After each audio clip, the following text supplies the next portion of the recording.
शेवटी एक टाईम असा येणार आहे, की तुम्ही विचार करा, तेव्हा जेव्हा अंगावरती कुठली गोष्ट येते तेव्हा सर्वात पहिले तुम्हाला देव आणि आई-बाबा आठवतात. तो कुठल्याही धर्माचा आणि कुठल्या जातीचा माणूस असू दे, जेव्हा अंगाशी कुठली गोष्ट येते किंवा शेवटचं काय असेल क्षण, सर्वात पहिले आई-बाबा आणि देवच आठवतात.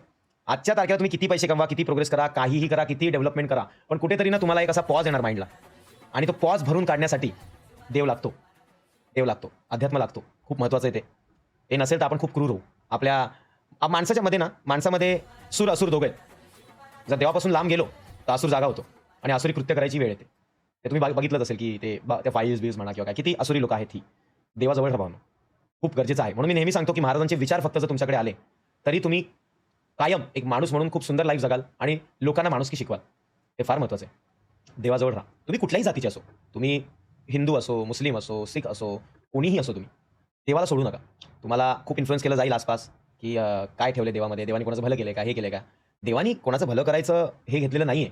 भलं तुम्हाला तुमचं करायचंय. देवाचे आशीर्वाद आपल्यासोबत आहेत. ब्लेसिंग्स आपल्यासोबत आहेत. जर तुमच्या लाईफमध्ये काही वाईट होत असेल, ते तुमचे कर्म आहेत. ते तुम्हाला भोगणे. ते या जन्माचे नसतील, मागच्या जन्माचे असतील. ते कर्म तर भोगणं असतातच. इतकं सोपं नसतं. माणसाचा जन्म आपल्याला मिळाला आहे, ते योग्य पद्धतीने जगणं फार महत्त्वाचं आहे. देवाची भक्ती करा, देवाला ब्लेम नका करू. तुम्हाला ब्लेम करायचं असेल तर तुमच्या कर्माला करा, तुमच्या परिस्थितीला करा आणि त्या परिस्थितीला बदलायची धमक ठेवा. देवाचा आशीर्वाद घ्या, आशीर्वाद सोबत सदैव असतो.